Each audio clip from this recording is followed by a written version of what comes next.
She laughed at his fruit stand like it was the funniest thing she'd ever seen. A grown man, dusty hands, selling peaches on a corner she'd never have to live near. But the man behind that wooden stand had already calculated exactly what her company was worth, and no one imagined what would come next. If you've ever been looked through, not looked at, not ignored but genuinely looked through, like a window someone glances past without registering the glass, then you already understand something about Joseph Mercer's life on the corner of Dunbar and 5th. He arrived every morning at 5:47 a.m., before the city remembered it had a soul. His truck was a 2003 Ford Ranger the color of dried rust, held together by habit and 2 bungee cords across the tailgate. He'd load the wooden stand his father built, set out the hand-lettered signs, peaches $1.50, strawberries $2, best in the city and that ain't a lie, and wait. He was good at waiting. He'd learned that in another life, a life so different from this one that sometimes he wondered if he'd dreamed it. Maya would be dropped off at school at 7:15 by their neighbor, Mrs. Petrillo, a 72-year-old retired nurse who smelled like lavender and spoke to plants. Joseph trusted her with his daughter the way most men trust banks, reluctantly, but completely. Maya was 7 years old and had her mother's mouth. Quick, decisive, and capable of ending an argument before it began. She had Joseph's eyes, though, dark and watchful. Eyes that saw more than they let on. She didn't like mornings. She didn't like how her father's hands smelled of peach fuzz even after he washed them. She didn't like the way kids at school sometimes said things. Nothing outright cruel. Just small and sharp and true. Your dad sells fruit. Yeah, he does. And Joseph never complained about the stand. To him, it was clarity. After years of noise, conference rooms, quarterly projections, flights to Singapore and back, this corner was the first quiet thing he'd chosen for himself. Well, not entirely for himself. He'd walked away from Mercer Logistics Solutions 3 years ago, when Maya was 4, when her mother Elena had died of a brain aneurysm on a Tuesday morning while making coffee. Elena had been 31. Joseph had been 33.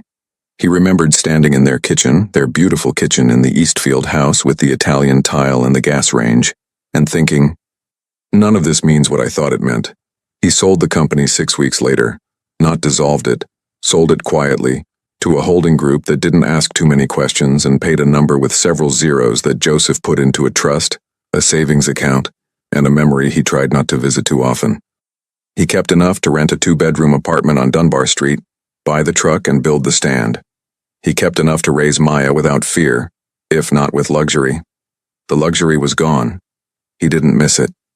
He missed Elena every single day. The morning Scarlett Voss came to Dunbar Street.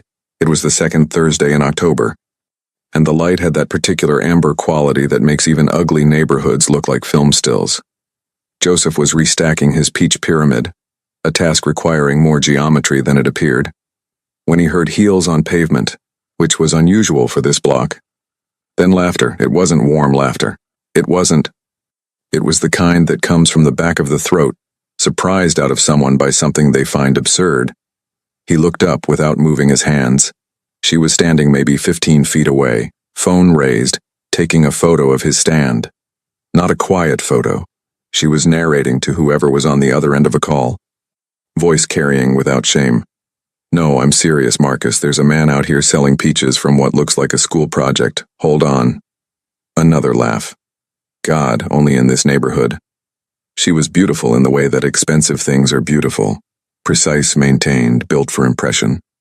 Black coat, structured and sharp. Hair the color of dark copper pulled back.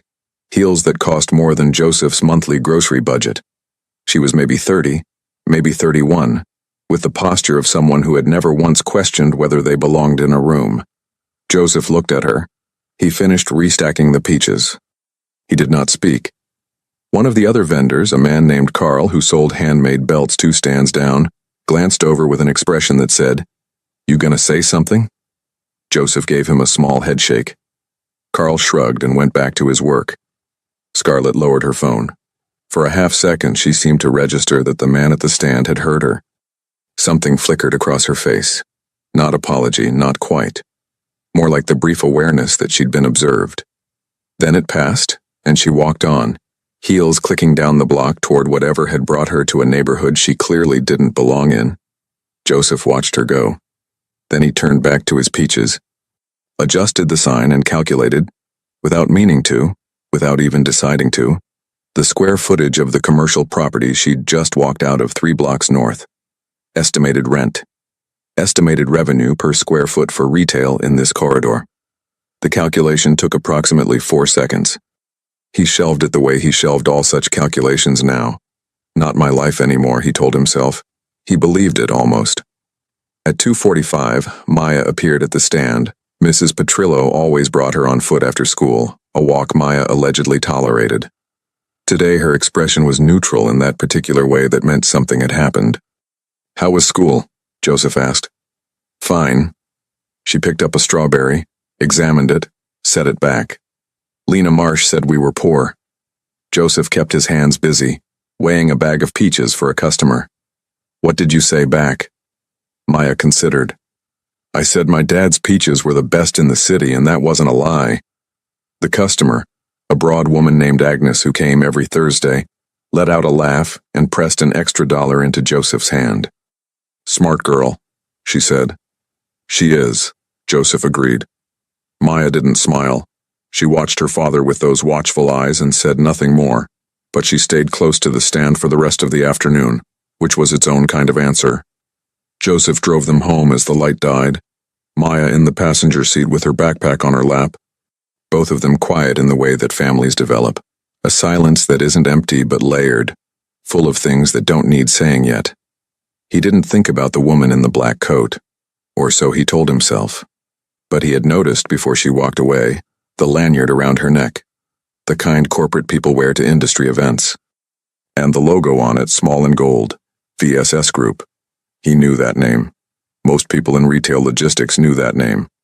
Scarlett Voss's company, mid-size grocery chain, 43 stores across 3 states, aggressive expansion strategy, rumored to be over-leveraged. He hadn't meant to notice, he just had. He pulled into their parking spot and cut the engine. Maya climbed out without waiting, hauling her backpack up the stairs. Joseph sat a moment longer in the cooling truck, the last of the amber light fading from the windshield, and thought about a woman who laughed at other people's work. Then he went upstairs to make dinner. Tomorrow he'd be back on the corner by 5:47. The peaches weren't going to stack themselves. 3 weeks passed, and Dunbar Street returned to its ordinary rhythms. Carl sold his belts. The coffee cart on the corner ran out of oat milk by 9, and Joseph's stand became quietly the most reliable fixture on the block. Word had spread the way it spreads in neighborhoods where people actually talk to each other. A sentence here, a mention there, and by late October, the lines on Saturday mornings stretched past the fire hydrant. He hadn't changed his prices. Maya, for her part, had developed a complex relationship with the stand. On weekdays, she tolerated it. On weekends, she hated it. Not because she was ashamed. She'd moved past that with the precision of a 7-year-old who had decided that caring what Lena Marsh thought was a waste of energy. She hated it because weekends meant less time at home, where she could read, and more time on the sidewalk where strangers talked to her father, and she was expected to be pleasant. "You don't have to be here," Joseph told her one Saturday. Mrs. Petrillo offered. "Mrs. Petrillo watches shows about people buying old houses," Maya said, "for 8 hours. You could bring a book."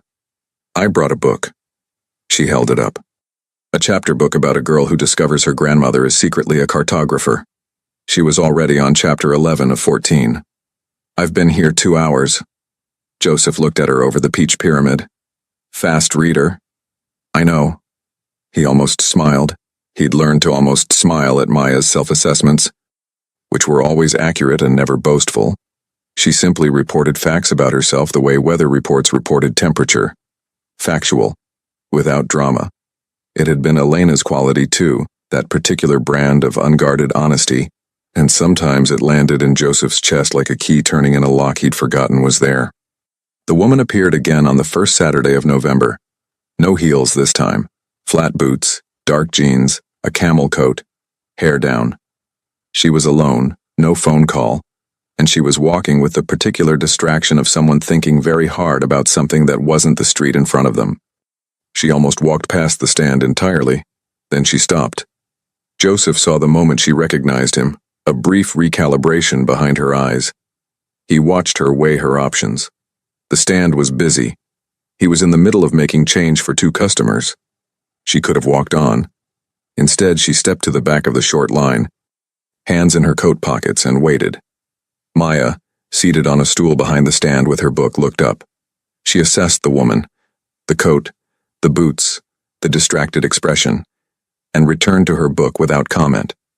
Joseph registered this from the periphery. Maya's instincts were precise. She'd inherited those too. When Scarlett reached the front, she pointed at the peaches without quite meeting his eyes. 6. Bag or box? Box. A pause. Please. He packed them with the same care he gave every order, not performance, just habit. He had standards. He knew which peaches would be perfect in 2 days and which were perfect now. And he selected accordingly. He could feel her watching him work, and he didn't alter his pace. She paid with a 20. He made change. She took the box. Then, I'm sorry about a few weeks ago. Joseph looked at her. He waited. I was on a call, she said. And I was loud and I was rude. I didn't think. She stopped. Recalibrated. I don't have an excuse. I was rude. Maya turned a page behind him. It was the only sound for a long moment. Thank you, Joseph said. For the apology, for the business. Both were in those 2 words, and he let her decide which he meant. She nodded. Started to go. Then, because people who are accustomed to controlling conversations cannot always leave one without a final word. You have good peaches. I know, he said. He heard the breath of a laugh she didn't quite let out, and then she was gone. Maya's voice came from behind him. Who was that? Customer. She had a guilty face. Joseph started rebuilding the box supply. Most people do about something. Maya considered this with appropriate seriousness and went back to chapter 12. He did not think about Scarlett Voss for the next 11 days, that was almost true. What he actually thought about, not obsessively, not romantically, but in the persistent way that problems surface when the mind is idle, was VSS Group. He'd looked into them not with purpose, but the way a man who once lived inside retail logistics cannot fully extinguish that part of his brain. What he found was a company in the middle of a quiet crisis it hadn't yet named. Aggressive expansion, significant debt load, Q2 numbers softer than projections.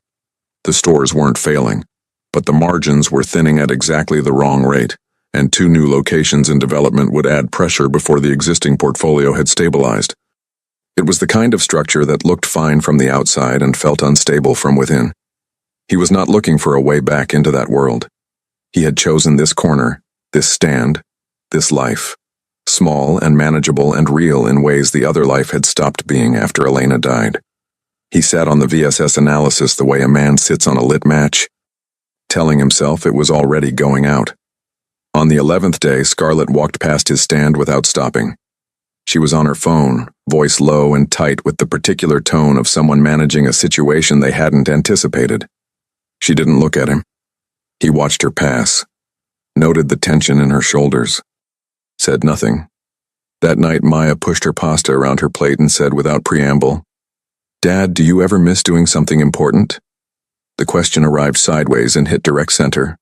Joseph kept his face still. What makes you think I'm not doing something important? She looked at the middle distance the way she did when she was being precise. Mrs. Petrillo says you used to be a big businessman. She says you're wasting your brain. Joseph filed a note to speak gently with Mrs. Petrillo. I'm using my brain every day. I know, Maya said. But different.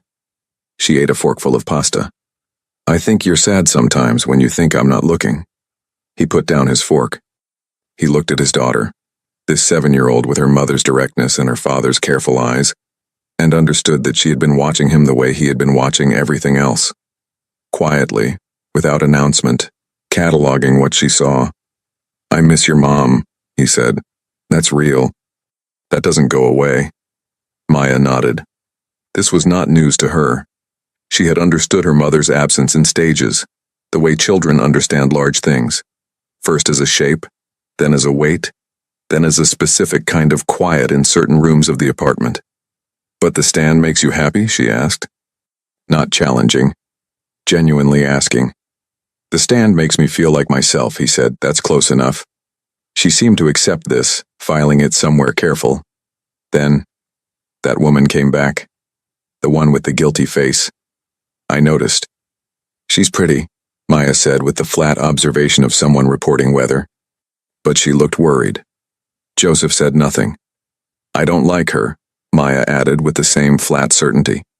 Then she picked up her fork and finished her pasta, and the subject, as far as she was concerned, was closed.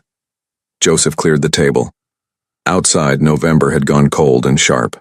He thought about over-leveraged grocery chains and thinning margins, and the particular look on a person's face when they are starting to understand that something they built is beginning to bend. He thought about Maya's question, "Do you ever miss doing something important?" And the answer he hadn't quite given her. He washed the dishes. He went to bed. He did not make any phone calls or send any emails or open any laptops, but the match was still lit. He could feel it. December arrived like a rumor that suddenly turns true. The Dunbar Street vendors strung lights without coordination and achieved something that looked intentional. Warm bulbs zigzagging from awning to awning, casting the block in a glow that softened the cracked pavement and made the whole street look for a few weeks like somewhere worth being. Joseph added a small hand-painted sign to his stand, "Holiday gift boxes, curated seasonal fruits, 18. He'd sourced carefully, blood oranges from a small farm in California he'd been corresponding with since August, spiced pears, and late-season figs. The boxes moved fast, faster than he'd projected, which meant he'd underprojected, which was unusual. He recalibrated midweek, called the California farm, negotiated a second order at terms that were better than the first because he knew which levers to pull. He did not think about this as what it was. He thought of it as managing his inventory. Maya's school had its winter recital on the second Friday of December. She played the recorder in a group of 9 students who had collectively decided that Jingle Bells needed more conviction than grace. Joseph sat in the 3rd row and watched his daughter's face, deeply, privately committed to the performance, recorder raised with the seriousness of someone performing surgery, and felt something uncomplicated and whole move through his chest. Afterward, in the school hallway, she presented him with a paper ornament she'd made in art class, a star, colored in careful blue and gold. "It's technically a hexagram," she said, "but Mrs. Kelsey called it a star. I didn't argue." "Good call," Joseph said. He held the ornament carefully. "I made it for the stand," Maya said. "So it's less plain." He hung it the next morning from the corner of the wooden sign. Carl from the belt stand came over to look at it and said, "That's nice." Joseph agreed. It was on that same morning, the ornament still swaying slightly in the cold air, that Scarlett Voss came back. Not as a customer this time.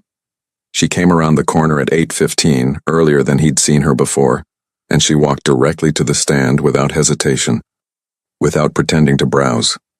She was in a different coat, charcoal gray, longer, and her face had the particular look of someone who has spent several days making a decision and has finally made it and is now executing before they can unmake it. "I need to ask you something," she said. Joseph finished wrapping a box for his first customer of the morning, thanked the man, and turned to face her. "All right. I know who you are," she said. I looked you up. After the second time I came here. I looked up the stand, and the name, and I found—" She paused. "Mercer Logistics Solutions. You sold it in 2021. The street carried on around them." Carl pretended not to listen and failed completely. "I did," Joseph said. "You built a $38 million logistics operation from a 2-man operation in 6 years, Scarlett said. And then you sold it and you came here." She gestured at the stand, not mockingly this time, but with something closer to bewilderment. "Why?" "That's not actually a question with a short answer. I'm not in a hurry."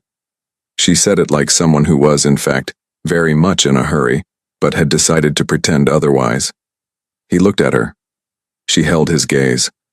There was something different in her face now than there had been in October. A tightness around the eyes. a quality of alertness that had sharpened beyond its usual precision into something that looked, if he was reading it correctly, like fear. "My wife died," he said simply. "And I realized that I'd been building things for reasons I couldn't explain anymore, so I stopped." Scarlett was quiet for a moment. "I'm sorry about your wife." "Thank you. And your daughter? She's 7? "Yes." She nodded slowly, absorbing. Then, "I need a consultant. Not officially. Nothing on paper if you'd prefer. I need someone who understands retail logistics from the inside, who can look at my supply chain and tell me where it's bleeding before it becomes public." She stopped, seemed to weigh the next sentence. "I think I'm in trouble. I think I've been in trouble for 6 months and I've been managing it instead of solving it." Joseph said nothing. Behind him he heard Maya arrive. Mrs. Petrillo's voice, then Maya's footsteps, then the familiar silence that meant Maya had assessed the situation and was watching from a distance. "I'll pay whatever your rate was before," Scarlett said. "More, if that's what it takes." "It's not about the money," Joseph said. "Then what is it about?" He looked past her, down Dunbar Street, at the lights Carl and the others had hung, at the gold hexagram star turning slowly on its string above his sign.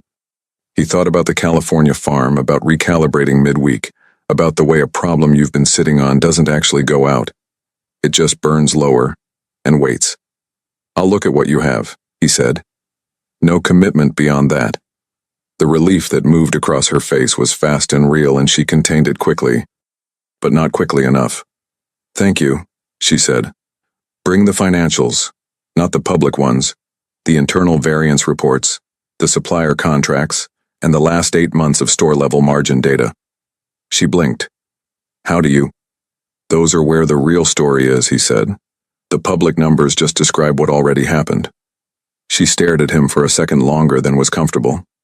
Then she nodded, turned, and walked back the way she'd come. Joseph watched her go, from behind the stand. "Dad?" "Yeah." That was the same woman. Maya's voice was careful. The one with the guilty face. "Yes." What did she want? Joseph picked up the next box, began selecting blood oranges. "Help," he said. Maya was quiet. He could feel her thinking, that particular Maya silence, dense and deliberate. "Are you going to help her?" she asked. "I'm going to look at a problem," he said. "That's all." Maya picked up her backpack. Mrs. Petrillo called her name from the sidewalk and she went, but slowly, with the dragging reluctance of someone who wanted the last word and couldn't find it yet. At the corner she glanced back once. Her expression was unreadable. Joseph held it for a moment, then turned back to his oranges. The star turned in the cold December air. Something was beginning. He could feel it the way you feel weather changing. Not the storm itself, but the particular stillness before it, when the air goes still and the pressure drops and every animal in a field looks up at once. He didn't know yet what it would cost him. He didn't know what it would change. But the match, finally, had caught. The financials arrived on a Tuesday, delivered not by email but by hand.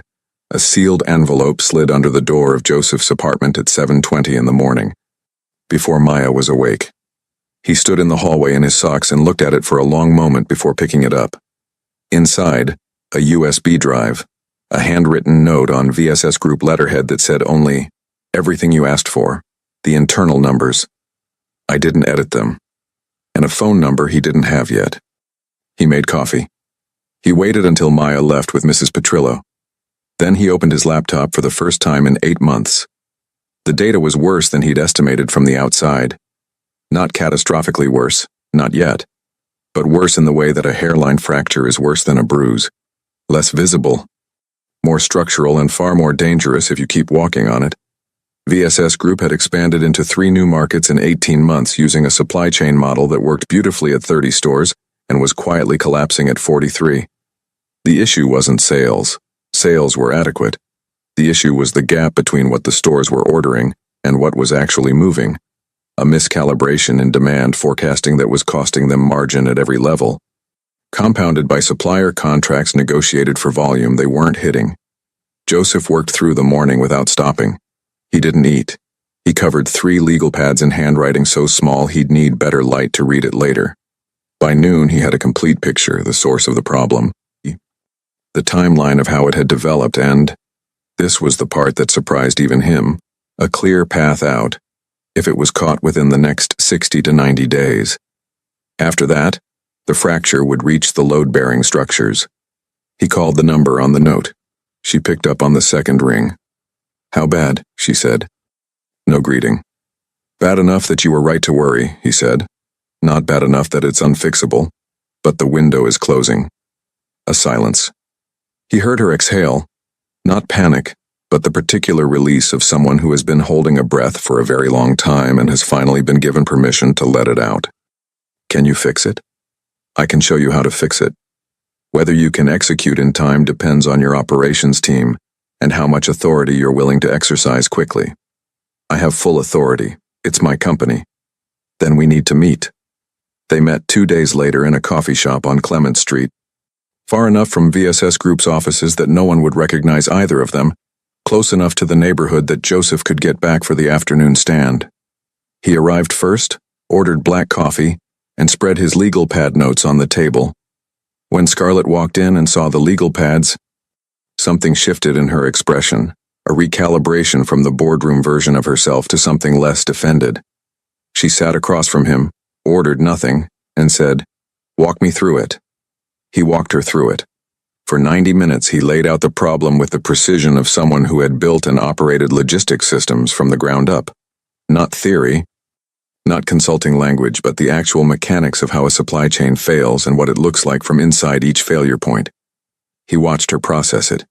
She was fast, faster than he'd expected, which recalibrated his expectations of her in turn. She asked the right question, not defensive questions, not questions designed to find an exit from the responsibility, but sharp operational questions that told him she understood exactly what he was describing and was already thinking about execution. "The Portland and Sacramento locations are the bleeding edge," he said. "You fix those first, you buy yourself time to restructure the central contracts. The Sacramento supplier contract is locked for another 14 months. There's a performance clause on page 31, he said. Volume shortfall triggers a renegotiation window. She stared at him. "How do you know what's on page 31 of my supplier contract?" "Because it's a standard clause in that supplier's template agreements, and I negotiated against the same template 11 years ago. He capped his pen. "You have leverage you haven't used." Scarlett sat back. She looked at him the way people look at something they can't quite categorize. Not suspicion, not admiration, but the particular attention of someone encountering something genuinely unexpected. "Why are you helping me?" she said. "After the way She stopped. "The way you laughed," he said, without edge. "Yes." He thought about how to answer this honestly. "Because the problem is interesting," he said, "and because I think you know you made a mistake, and that's different from not knowing." She was quiet for a moment. "I do know." "Good." He gathered his notes, tapped the legal pads even, and slid the top sheet across to her. "This is your 90-day action plan. You don't have to use it, but if you do, I'd recommend starting with a call to your Portland operations manager before end of week." She took the sheet, looked at it, then looked at him. "What do you want for this?" "Nothing," he said. "I'll send you a box of blood oranges." She almost smiled. It was the first unguarded expression he'd seen on her face, and it lasted approximately 2 seconds before she contained it. But it was there. Joseph left the coffee shop and drove back to Dunbar Street. He set up the afternoon stand, sold the last of the blood orange gift boxes, and was restacking the display when Maya appeared at 3:05, earlier than usual, because Mrs. Petrillo had a doctor's appointment. She stood at the edge of the stand and looked at him with the careful attention she'd been giving him lately, the kind that meant she was tracking something. "You were busy this morning," she said. "I was. Mrs. Petrillo said your laptop was open when she came to get me. She said she's never seen that before." Joseph filed another note to have a conversation with Mrs. Petrillo about observational commentary. "I was working on something. For that woman." He handed Maya a blood orange from the display. She turned it in her hands. "Yes," he said. Maya was quiet for a long time. She peeled the orange slowly, separating each segment with the methodical attention she gave to things she was thinking through. Then, "Are you going to keep working for her?" "I don't know yet. Do you want to?" He looked at his daughter. He thought about 90 minutes in a coffee shop, about the particular satisfaction of a problem laid out and mapped and solved, about the way his handwriting had filled 3 legal pads without effort, without fatigue, the way breathing fills lungs. "I think I might," he said honestly. Maya ate an orange segment, ate. Her expression didn't change, but something in her posture did. A subtle tightening, a new watchfulness. She didn't say anything else for the rest of the afternoon. She sat on her stool, read the final chapters of her cartographer book, and watched her father with eyes that were still and dark, and very much her father's. When they drove home that evening, she said from the passenger seat, "I don't want things to change." Joseph kept his eyes on the road. "What things?" "All the things," she said. And that was all. He didn't have an answer for her that night. He made dinner, listened to her describe the ending of her book. The grandmother had, in fact, been mapping something extraordinary, a secret geography beneath the visible world, and tucked her in at 8:30. She let him, without the usual negotiation about reading another chapter. That itself told him something. He sat in the kitchen afterward with the lights low and thought about fractures and timelines and 90-day windows.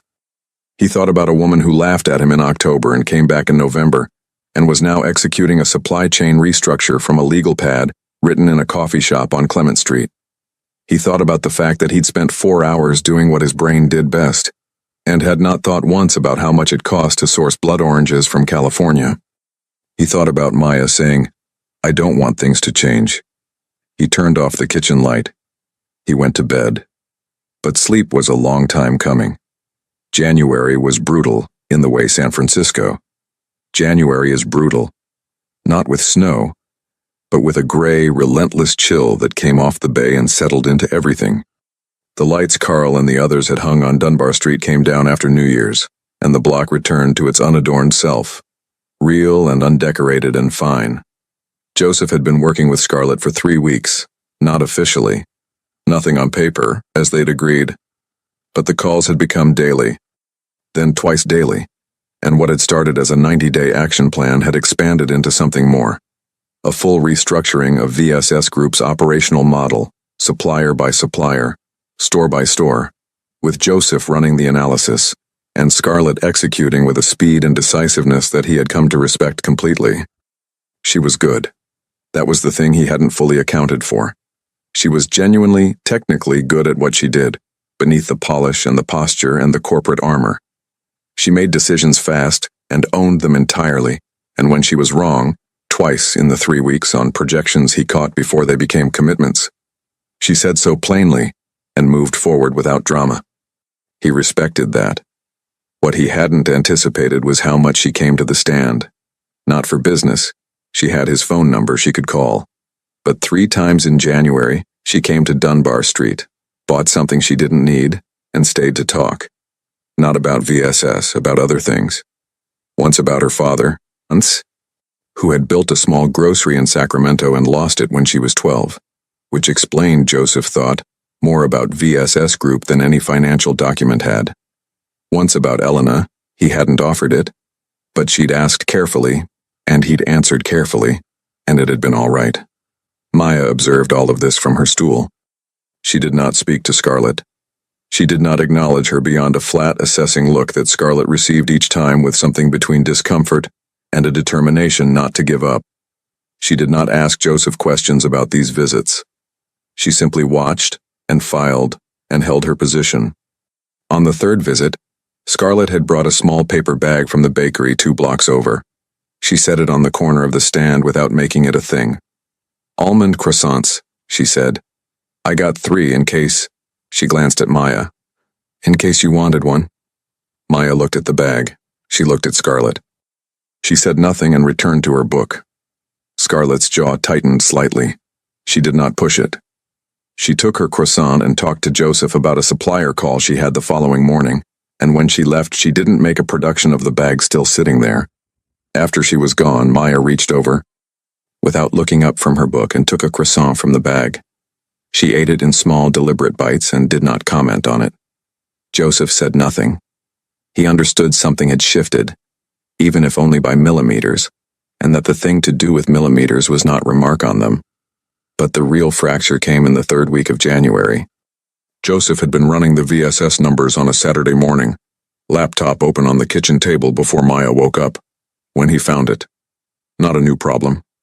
An old one, buried in the Q3 audit variance report. In a footnote, he'd missed the first pass-through because it was written in the particular language of accounting that obscures rather than clarifies. He read it twice, then a third time. VSS Group's Q2 shortfall hadn't been operational, not entirely. There had been an unauthorized fund transfer, small by the standards of a 43-store chain, but real, from the capital reserve to a holding account he didn't recognize. The transfer had been papered over in the variance report with language about reclassification of reserve assets. It was the kind of thing that didn't read as fraud unless you knew what you were looking at. He knew what he was looking at. He sat very still for a moment. Then he called Scarlett. She answered on the first ring. He could tell from the background noise she was already in her office. "Good morning. Who has authorization on the Capital Reserve account?" he said. A pause, short but real. "Why?" "Just tell me." She told him. There were 3 names: herself, her CFO, and her VP of Finance, a man named David Harwell who had been with the company for 6 years. "When did Harwell join?" Joseph asked. Another pause. Longer. "Right before the expansion, he came highly recommended, Joseph." "What did you—" "I need you to pull his access to the Capital Reserve account today," Joseph said. "Before the market opens. Quietly, without explanation. Tell him there's a routine audit requiring independent review." The silence on the line had a different quality now. "How bad?" she said, and he recognized the echo. She'd said the same thing the first time he called her. About the operational problems in the same tone, the voice of someone bracing for a number they've already calculated. "I don't know yet," he said, "but I don't think the operational issues were purely operational." He heard her breathing. Steady. She was containing it. "I'll pull his access in the next 30 minutes, she said. "What do you need from me?" "Send me everything you have on Harwell, not HR files, authorization records, account access logs, any contracts he personally negotiated with suppliers. You'll have it by 9. She had it to him by 8:40. It took Joseph until noon to map what Harwell had done. It was careful work, not sloppy, not obvious, built by someone who understood the system well enough to hide inside it. Small redirections, each one defensible in isolation, each one pointing to a pattern that became visible only when you laid all 18 months of transactions end to end and looked at the shape they made together. The total was not catastrophic, but it was real, and it was documented, and it was, beyond any reasonable interpretation, fraud. He called Scarlett. "You need a forensic accountant and a lawyer," he said. "Today." "I know." Her voice was steady in the way that things are steady just before they aren't. "I've already called the lawyer." "Joseph." She stopped. "If this goes public before I've contained it, the company is finished. The debt covenant has a material adverse change clause. One negative headline triggers a review, and the banks have every right to call the loans." "I know. How long do I have?" He thought about it. 60 days if she moved now. If the forensic audit came back clean on the operational side. If the lawyer could manage the disclosure timeline. Maybe less if Harwell had been watching for exactly this kind of pull on his access and decided to act first. "Move tonight," Joseph said. "Don't wait for morning." She moved that night. He didn't know all of it.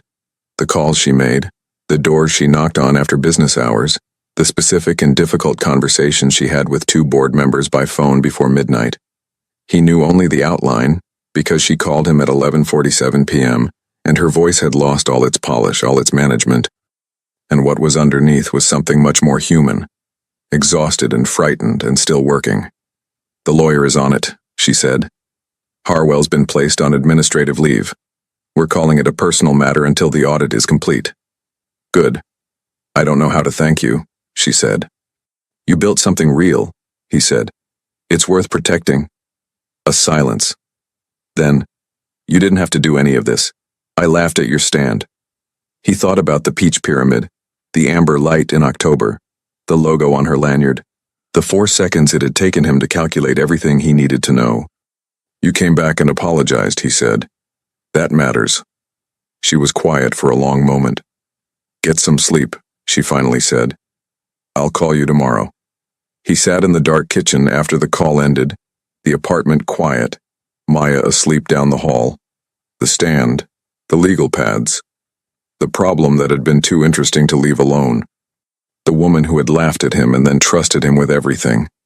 He didn't know what any of it meant yet, but for the first time in 3 years, the lid he'd been sitting on had come off completely, and what was underneath wasn't the noise he'd been afraid of. It was just him, still capable, still here, and more alive than he'd been in a very long time. Down the hall, Maya coughed once in her sleep and turned over. Joseph listened until the apartment went quiet again. Then he went to check on her, the way he always did, and stood in her doorway a moment longer than necessary, watching her breathe. Some things don't change, no matter what else does. February came in soft and cold, and on the first Saturday of the month, Maya woke up with a fever. Not a dramatic fever, 101.4, nothing that required panic, but enough that her eyes were glassy and her voice had the particular flatness of a child who felt genuinely terrible and was too tired to perform about it. Joseph canceled the stand for the morning, called Mrs. Petrillo to let her know, and set Maya up on the couch with a blanket, a glass of water, and a bowl of dry cereal she didn't eat. By noon, the fever had climbed to 102.6. He called the pediatrician's after-hours line, described the symptoms, followed the instructions. Tylenol, fluids, watch for escalation. He watched. He sat in the chair beside the couch and read while Maya dozed, and every 40 minutes he pressed the back of his hand to her forehead and counted her breathing. At 2:15 she opened her eyes and looked at him. "Dad," she said. "Here. I had a bad dream." "What happened in it?" She was quiet for a moment, looking at the ceiling. "You went away," she said, "like Mom did, but different." She turned her head to look at him. "You went away because of your work, because it was more important." Joseph set down his book. He moved from the chair to the edge of the couch, and Maya shifted to make room, which she rarely did. She was 7 years old and she had her mother's proprietary relationship with personal space. He sat beside her. "That's not going to happen," he said. "You don't know that," she said. Not argumentatively, just factually in the way she said true things. "You're right," he said. "I can't promise what happens in the future, but I can tell you what's true right now. Nothing is more important than you. Not work. Not the stand. Not any problem I'm solving for anyone." Maya looked at him. She looked at him the way she had been looking at him for months. That watching, cataloging look. But something in it was different now. The watching was softer. The cataloging had arrived somewhere. "Even her?" she said. She didn't say the name, but she didn't have to.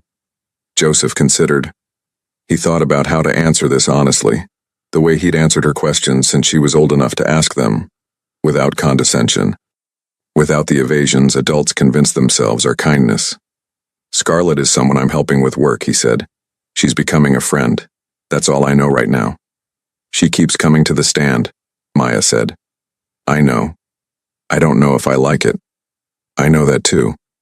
Maya was quiet again. The apartment was warm.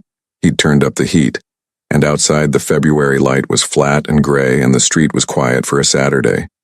She pulled the blanket up to her chin and looked at the ceiling again, and then she said something she had clearly been holding for a long time. "I don't want another mom. I don't want someone to be my mom who isn't her." The sentence landed in Joseph's chest with a precision that took his breath away. He sat with it for a full moment before he answered. "Nobody could be your mom," he said carefully. "Nobody is going to try. Your mom was your mom, and that doesn't change." He paused. "But people can be other things, good things, without replacing anything." Maya absorbed this. "Has she ever asked about me?" she said. Scarlett. He thought about this. About the questions Scarlett had asked carefully on different days in different ways. not pushingly, but with a genuine attention that he'd noticed.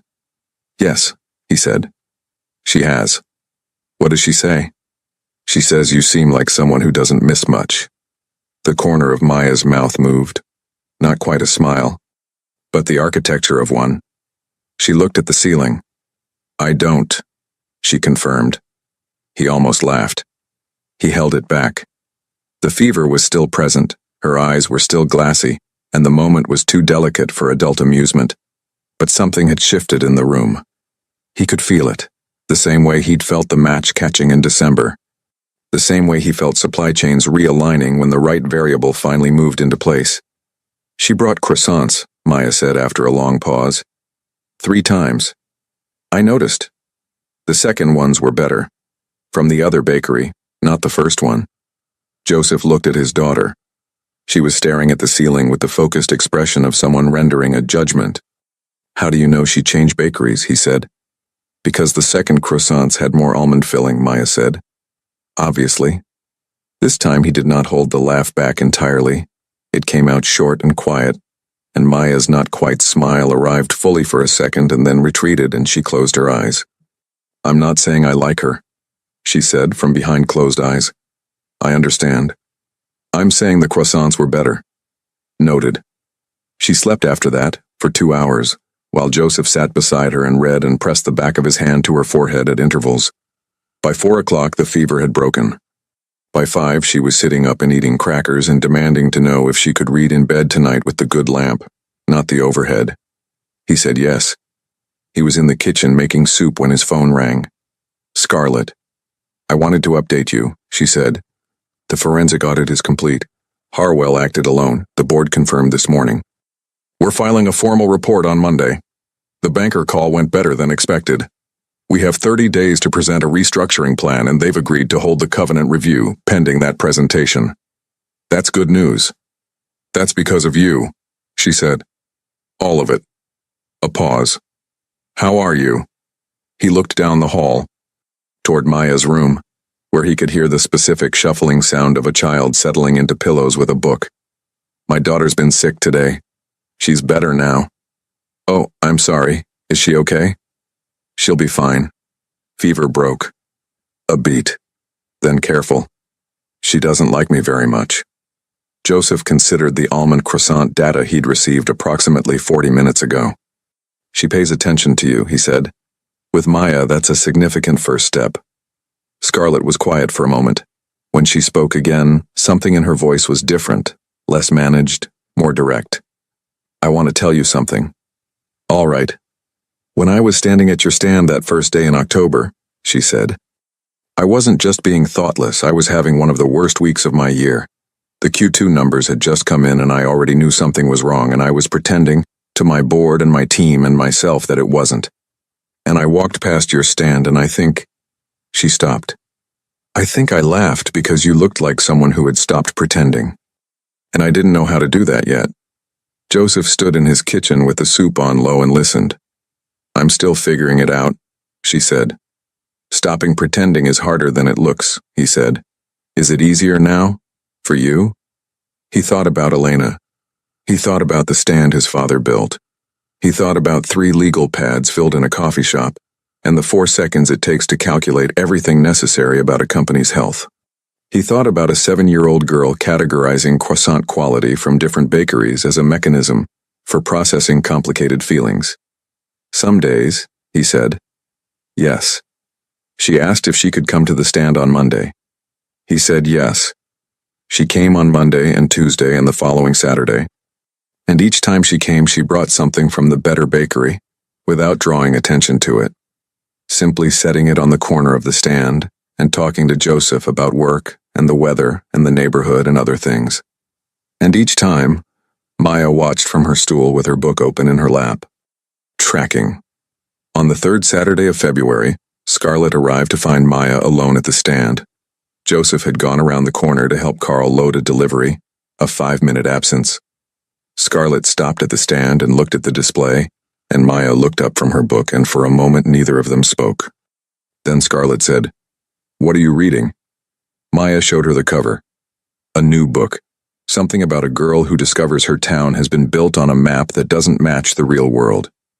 It's about cartography, Maya said, with the authority of a subject she'd become acquainted with through previous reading. Do you like maps? Scarlett asked. I like things that tell you where things really are, Maya said, instead of where people say they are. Scarlett looked at her for a moment. Then she sat down, not on a customer's side of the stand, but on the low step beside it on Maya's side, dropping to that level without self-consciousness. That's a very smart way to think about maps, she said. I know, Maya said without arrogance. Scarlett did not smile condescendingly or make the face adults make when they decide a child has said something charming. She simply nodded, as if receiving information from a person she was taking seriously. What's the real map in that one? She said, nodding at the book. Maya considered whether to answer. The consideration lasted several seconds and was entirely visible. Then she said, I'm only on chapter 4. I don't know yet. Tell me when you find out. Another long pause. Maya looked at Scarlett with the full weight of those watchful eyes, the ones that saw everything and gave back only what they decided to. Then she looked down at her book. Okay, she said quietly. It was one word, small and unremarkable to anyone who hadn't been watching for it. But Joseph, returning around the corner at that precise moment with Carl, saw it. Saw his daughter's slight unbending, the millimeter shift in her posture. The okay that was not an armistice but was something real. And he stopped walking for just a second without meaning to. Carl said, You all right? Fine, Joseph said. Just needed a second. He went back to the stand. He took his place behind the peach pyramid and said nothing, and Scarlett looked up at him and said nothing. And Maya turned a page and the morning light came down Dunbar Street the way good light does in February. Sideways and particular and honest. 3 weeks later, Scarlett made Joseph an offer. Not a job, a partnership. She proposed restructuring VSS Group's operational model around a new logistics subsidiary. A structure that would give Joseph 40% equity in the subsidiary, full operational authority, and complete freedom to run the Dunbar Street stand for as long as he wanted.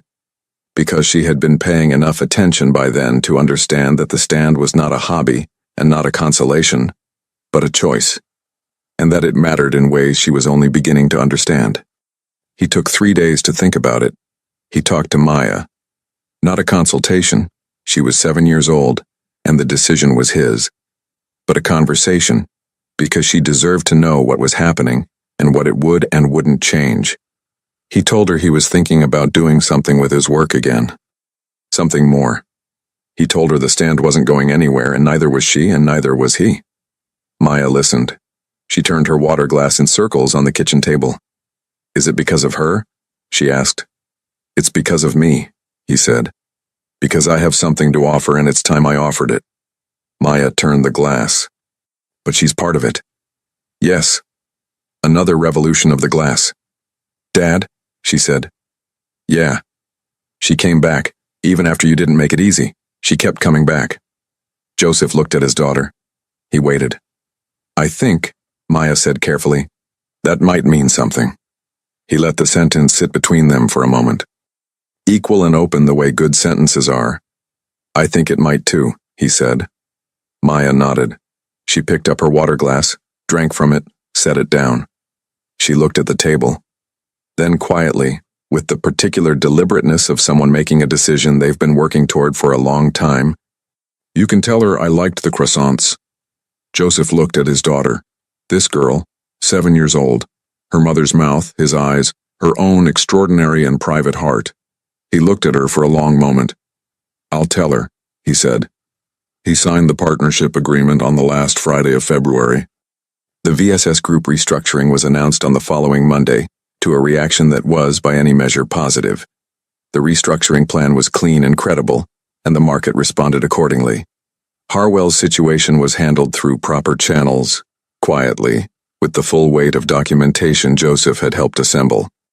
The banks held their covenant review in abeyance. The 43 stores and the 2 in development would have time to find their footing.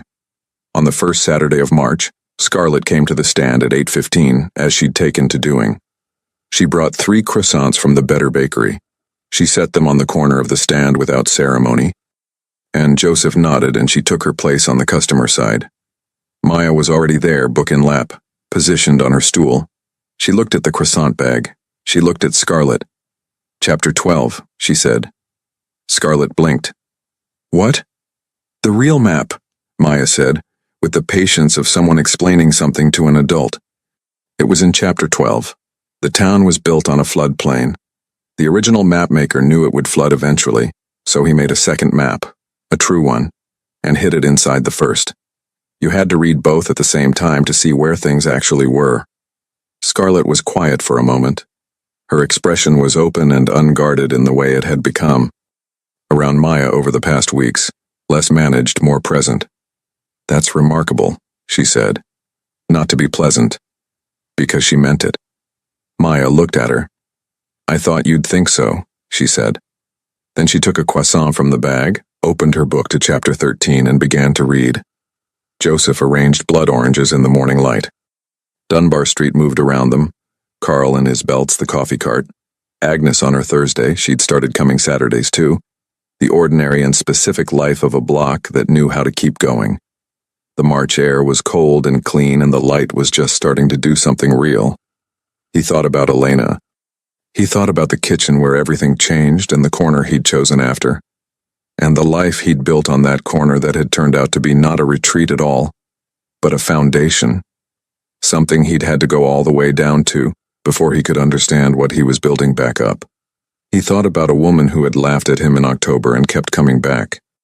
And a daughter who had watched everything carefully and arrived in her own time, at her own conclusions. The way people do when you respect them enough to let them. He thought about the two maps, the visible one and the true one, and how sometimes you have to read them both at once to see where you actually are. He thought, "I know where I am." And for the first time in 3 years, the knowing was enough. The morning continued. The peaches were excellent, the light was honest, and on Dunbar Street, everything that needed to begin had already begun.